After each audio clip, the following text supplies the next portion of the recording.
Hello， 各位观众大家好，欢迎回到鹦鹉小木屋，我是 Jack。我们今天这一集的影片呢，非常开心。我们人现在目前位置呢是在桃园的中立，有一间非常特别的鸟店。先跟大家讲，我们为什么会发现这间鸟店哦？我们呢有一次好像是从台南、高雄鸟聚上来的时候，我们就想要把全台湾的鸟店都看一遍，我们就想要看到哪里就停到哪里，我们就去那个县市看那个县市的鸟店。然后呢，我们看了云林、嘉义，然后后来看到桃园，我想说，那我们就来看桃园的鸟店。我们就从高速公路下来之后，我们就发现了这间金鸟。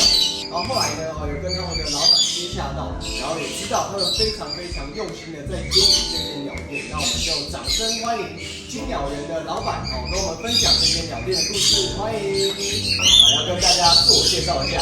对，我们是金鸟园，成立4年多。那我们对4年多。原本是一位老人家在经营，那原本是自己的兴趣，希望自己能成立让大家一个干净的环境，让客人们觉得用起来很舒服。真的，我走进来，我那时候一进来的第一印象就觉得这间鸟店也太高级了吧。对，因为我们从南部看上来，真的看到很多各种各式各样的鸟店，一般的鸟店是真的是像你们原本照片这样，也真的很厉害。你们花了多久的时间把它们从原本的样子改造成现在的样子？我们今年6月才装修，今年6月，前段时才刚装修成现在这样。今年6月，所以你是花了4年的时间。对，它等于大学毕业就先接下来。但是那时候我们没有什么资金，对，那我就是尽量保持干净，就买个壁纸啊，把它贴一贴，就是看起来比较整齐。但是其实这些都想做的有很多啊，然后就是慢慢存到钱，那我们换招牌，我要存到钱，那我换个后巷，然后再慢慢，哪一天我就说我觉得我的店太少，他就说要不要打通，然后我们想说要嘛，因为其实没有人这样子做过，我们也可以。你说打通什么意思？因为有没有我们具体化之后，现在一半左右。原本只有外面这前面这一区。因为上一个房内老板他是住在这里，所以他里面空间比外面大。所以他可能原本是自己的住家，然后外面一小摊，鸟摊这样而已。但是我们就是希望那种店面就想要大一点嘛，对，然后就想说好，那不然就试试看。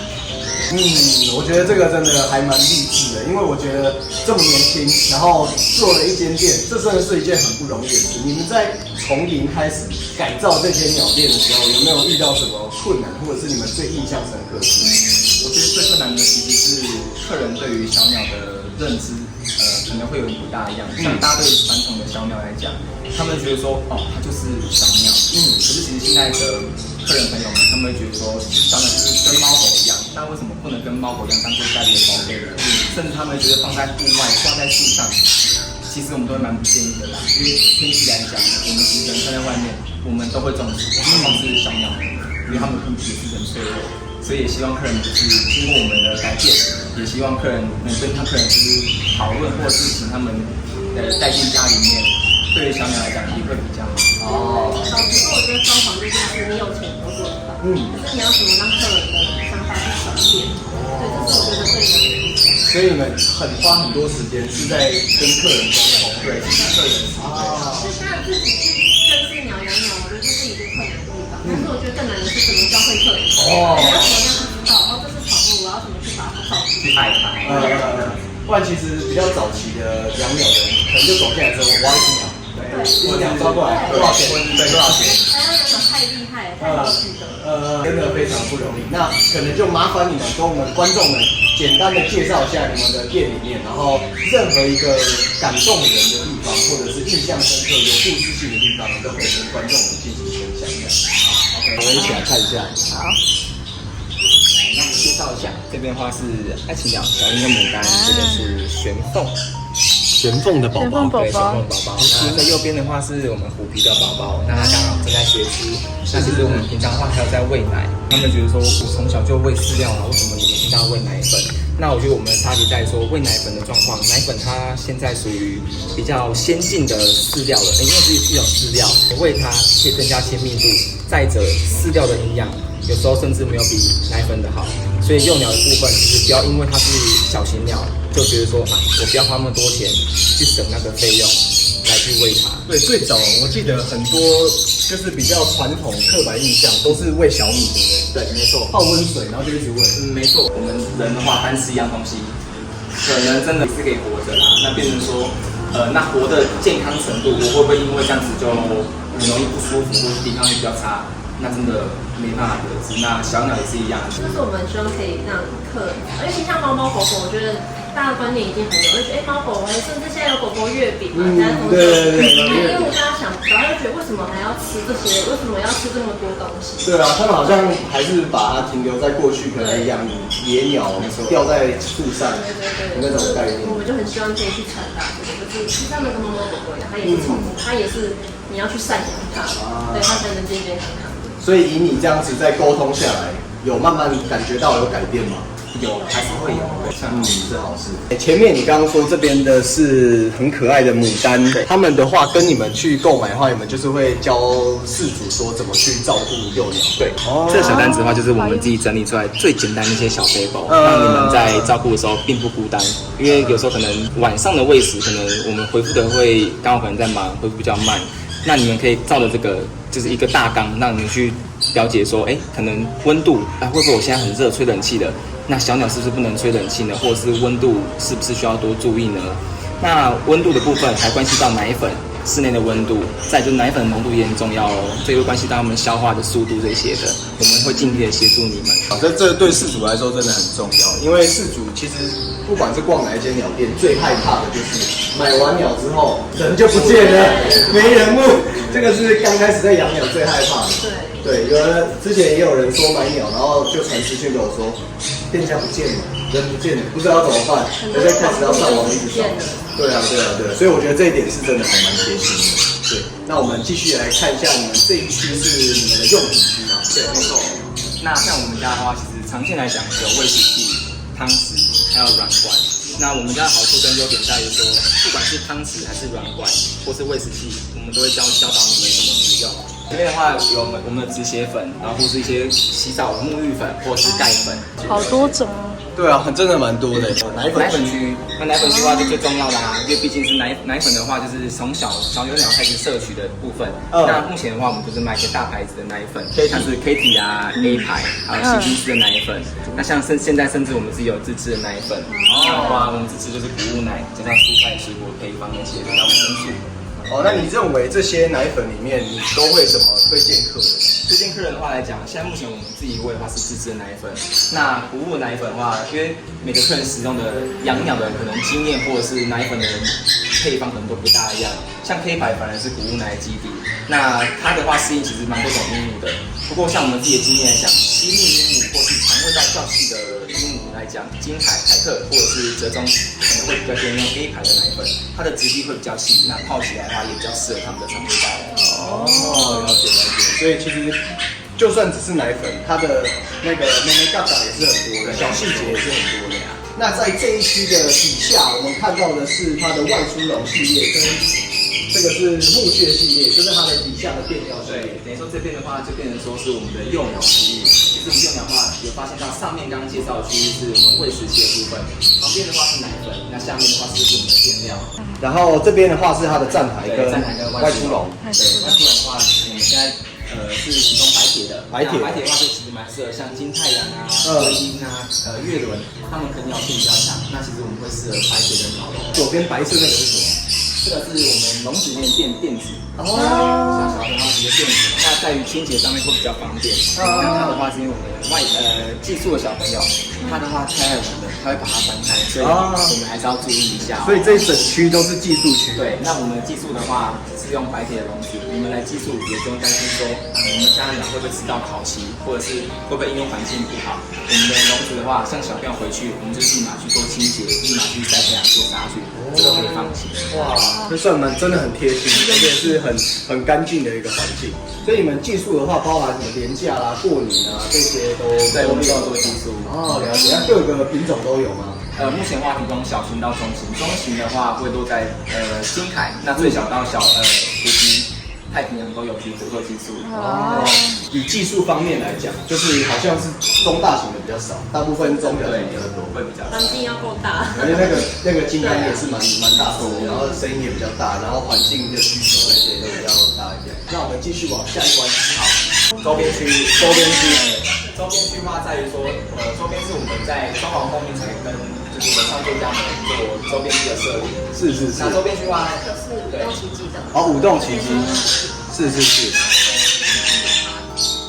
哦，所以喜欢文创商品的人也可以在这边挖到就是刚开始我没有买，但是刚开始可能就是女生嘛，然后看到一些鸟宝装，就会觉得哦好可爱哦，然后就觉得我好想买，然后就跟他说，我觉得客人一定会喜欢。就他刚开始也觉得，鸟店可以卖这些东西吗？就是卖得出去吗？我说没关系，你就让我买买看。我就开始发现，客人是接受度是高的，效果很好。对，他是喜欢的，因为我就觉得就不一样，就是你会喜欢鸟，你一定会喜欢这个。对，所以刚开始买都是买我觉得我喜欢的，对，我觉得可爱的，然后到后面我就觉得，那我跟一些文创作家去合作，他们的东西真的也都很不错。对啊，很可爱，这个也是慢慢的趋势啊，就是人家讲的养鸟年轻化。对，没错。对，年轻化它的整个受众跟族群完全在改变。这一区的话是我们的笼子区吗？对，这边的话笼子区。那我们特色在于说，不但我们有材质的不同，烤漆跟白铁。那我们也有，假如说你们是想要平价一点鸟笼的话，我们这边也有。那你们想要造型比较不一样的话，我们这边也有。那外出笼的话也会有哦。所以像塑胶的外出笼，像一般的颜色塑胶的外出笼，水晶笼，对，水晶笼，这些都会有。像包包的话也会有。所以在你们外出或者是家里内用都没有问题。所以如果是要刚开始要养鸟的话，他在你这间鸟业，基本上他可以完成他所有的需求。对，就是我们只要你是来的话，不管是小鸟到它吃的、用的、喝的都没问题。而且你们这边采光很好，有觉得哦，完全不用补光，我再进来了，就是感觉就超级明亮。那这边是活体区，对，成鸟部分。成鸟区，对，那成鸟的话，有些是像亚成鸟，像是红尖，或者是像看起来这些他们是亚成鸟。那像我们的话，红尖的部分，它是在现在在学上手的阶段，让他去玩，对，去跟他玩。对，所以客人来这边也可以自己去体验跟鸟互动、跟缘分的关系。对，可是还是要请客人们多注意一下，因为可能小朋友会吓到，还是要多跟我们说一下。对呀，因为我怕他吓到小朋友。对，好可爱哦。他就想跑出来玩，然后现在要在喝奶。好可爱，眼睛好大哦。对啊，超漂亮的。所以这边除了刚才的很幼的鸟，也有亚成鸟也会有。对。那如果是初学者刚刚开始养鸟，你会建议养刚才那种幼鸟还是亚成鸟？其实还是要看客人的需求。像客人来讲，如果你们是上班族或是学生的话，如果是一天3到4餐，那中间部分可能你们会比较难喂。那其实这时候我会建议你们养亚成鸟。亚成鸟的话，第一个小朋友在学识滋养啊，或者是学识谷物。那补奶的部分可以增加它的亲密度，因为像幼鸟如果真的小一点的话，甚至可能要3、4小时要喂1餐，对，所以像他们的话，其实也很乖，也很亲人。那变成说他会自己吃，可是又可以跟你们互动，你们不用担心说会不会跟成鸟一样咬我。对呀。2只公的，2只公的，像他们小朋友都有验双病毒跟性别。所以在这边你们售出的鸟都是有验双病毒跟性别。对啊，基本上都有，就是中型的话、中大型他们都有。双病毒真的很重要。没错。刚才看到的是这边是亚成鸟专区，所以你说比较适合学生或者是上班族。没错。好，那我们接下来换到下一区，在大门的一进来的右手边。好，这个地方是成鸟区呢。对，成鸟没错。好，我们来看一下这边店里面目前有的成鸟。我看到玄凤，然后还有金太阳。金太阳的下面是小鹰，是小鹰，然后也有小太阳，然后再来是和尚。那目前以你的经验来说，现在养鸟的趋势中小型最受欢迎的是我觉得是和尚，因为第一个一定关系到外貌的话，然后客人都希望说，我想养鹦鹉，请问他会学讲话吗？这个对，真的，对，每次我去上课的时候也是，小朋友第一句都问说会不会讲话？没错，大家对鹦鹉的既定印象可能觉得说，鹦鹉是不是都会讲话？其实不一定，还是要看品种跟主人们跟它相伴的花的时间跟你们的努力啦。有没有曾经客人回去说，为什么这次不会讲话？也有，他会说，为什么你家鹦鹉比较笨？我说不是他笨，第一个一定是小朋友健康嘛，你也希望他健康。那学习讲话的话，其实真的是关系到说你们所花的时间，像可能大哥大姐或客人他们真的是没怎么来讲话，那小朋友要学习或模仿来讲，真的会比较难。对，也是需要花很长的时间。没错，也是需要大家陪伴的时间。假如说你都不跟他讲话，不跟他玩，那他要亲人，要会学讲话，真的会比较难，比较难。像小朋友和尚他们很喜欢洗澡，我喜欢洗澡，很喜欢把饲料丢在水里面。哦，把饲料丢在水里面。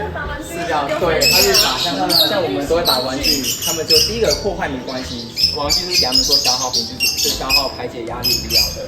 那他们很习惯是很喜欢把它丢到水里面，造成说水我们要动不动一直要换，一直换。对，了解哇，这确实是一个很调皮，很调皮哦，个性很调皮。所以在这边，我觉得你们帮他们洗澡跟晒太阳都超级方便。对，对，真的太。我每次在看那个 IG 都在看，哇，今天在帮鹦鹉洗澡啊，然后这边看帮它晒太阳，那个过程也都超级可爱。好，我们看完了成鸟这一区，接下来我们到下一区，从哪边开始？这边都是玩具。对，好，两边都是玩具的空间。对，那玩具的话，其实我们是提供像我们有木头的，对，或如果是塑胶，像塑胶其实会比较建议像小型鸟的鸟雀科，他们比较不会做啃咬的话，也蛮适合的。像颜色来讲，它比较不会做啃咬，所以缤纷和装潢可以比较漂亮。不会觉得说啊，虽然我们是用白铁笼，它很耐咬。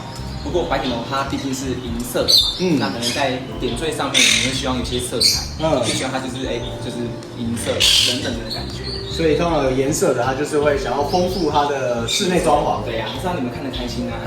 这边就是装潢专区。对，没错。然后再来的话是原木，原木的话当然可以给甚至大只一点鸟，它的指甲太尖的话，你可以让它去磨，就是可以让它去磨，甚至它可以去做啃咬动作，也不用担心说它会不会就是嘴巴太尖啊，那该怎么办？这边的玩具是进口的。对，这边是进口的专区。对，然后它除了进口的，也有台湾的吗？对。那我们接下来来到这个是谷物专区。对，谷物专区，饲料专区。对，好丰富。这一家部分是我们自己饲料。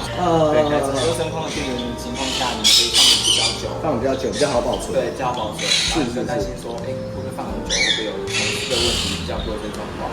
对，真空确实是一个在饲料上面大家很注重的一个点。对，所以有了真空，所以大家买的话就可以比较安心，也可以确保食物的新鲜程度。那除了饲料以外，我看到也有一些零食区，对不对？对，有一些小零食，我看到有小米碎，有腰果，有杏仁果，所以养中大型鹦鹉的人也可以在这边找到一些鹦鹉的小零食。不管你是饲养鸡蜜、养小型鹦鹉、中型鹦鹉、大型鹦鹉、养绿袖眼、鸟类，对，鸟类我们也有饲料，对，全包了。对，那中间的话，这边其实这一下来讲，算是我们的国产。那国产的常见的牌子有红牛剑、蓝雅思，那这边的话就是我们刚刚所讲的，像野鸟我们也都有，所以你养白头翁啊、绿袖眼，或是八哥，你们也不用担心，我们家的饲料也都会有。然后我发现你们连商品是不是都还要打 spotlight？ 对，那上面都还有那个聚焦点，所以它就是你在走在这边鸟店里面。你逛的感觉跟你在逛一般的鸟店其实不太一样。一般鸟店有装灯管，我觉得不错；有的是在骑楼，在一点点而已。但是他们这一间很注重的是客人在逛这间鸟店它的舒适度。对，你在看这个一样的东西，如果你的心情感受上不一样，其实你会影响说你对这间店或者是这些商品的一个概念跟一个想法。对，我觉得这一点是金鸟园真的超级赞的地方。饲养完区，对，后面的话这边我们有进口的饲料，这边是进口价，通常差别在于说，内容可增加，再就是果干，或者像这个特殊的中草药配方，他们是有加果浆，或者加一些果干、蔬菜干，这些东西都可以让小朋友他们吃的比较营养。所以这个在饲料饮食上面的挑选跟考量，也都是大家会去讨论的一些话题。没错。边走边逛。蛮可爱的。上面是脸，一个人偶的造型。他头发在旁边。我记得大头他都会把这个拨开。对，拨出来玩。小鸟蛮爱的。对啊。那种稻草类他们也蛮爱的。这个到中大型都还蛮适合。因为它这个木头是硬的，它是那种那个爪哇咖啡木。它是硬的，中大型咬就很适合。最喜欢的是这两只。很漂亮，很可爱，对不对？而且好亲人哦，他们刚出来都很亲人。最近那个派克特也养了一只红尖，你最喜欢的是太平洋？对，我最喜欢太平洋，这两只还好可爱耶！踩到人家了，踩到人家了啊！左边那只颜色很梦幻，对，是白色的，应该是，或是派特。我刚刚讲说这采光很好，所以它鸟都可以晒到太阳。对啊，你看我光站在这边看外面风景就很爽，对，很爽，就是看很远，因为今天天气刚好很好。然后它点超好找的，它在路口，所以就很好找。我们那时候来直接导航就可以直接来，而且前面都可以停车，很好停，真的可以停。他们的笼子算是那个养鸟必备的。我去鸟居看到大家都拎那个水水晶笼。晶笼，我们家特是用这个，它是有圆顶的跟平顶的。对，它小一点的，然后有大一点，然后就平的。它这个的好处是它开的地方是捏的，对，所以它鸟比较打不开。对，鸟比较打不开。如果那什么个都有爸爸妈妈带小朋友来，然后小朋友吵着要养鸟，妈妈说不行，那就去买对，这个刚好可以。对，我们刚刚试过这一包，对不对？对，我们就是有用这个，这一包好像是芒果口味，芒果跟香蕉口味，蛮香的。对对对，我们最近在用这一包，然后我们也都会用这个，然后也都会用 Kitty，对，我们一直常常用各式各样的，对，每种都会试试看。这个也超级好用。哦，对，那种，其实我们金太阳很爱用这个吃。对他们，我们有时候奶喂一喂，那个妹妹都会很习惯用那个。这鸟也蛮爱的，3种口味。点心棒，对，还有果干。对啊，飞达发的西米人应该滋养完，西米的超帅的，它像金刚一样。对啊，看起来大只。对啊，这个也是滋养完。对啊。这个包装也超漂亮。我们上次去大营帝国买好多。啊，对，这个很赞诶，对。大伯现在用的也是这个这种感觉，好像这是类似那种的，对，只是它每个都长不太一样。这个也是现在是布布在用的，布跟妹妹他们都有。然后这种基本的笼内的装潢也都有。这个是洗澡的，对，洗澡的。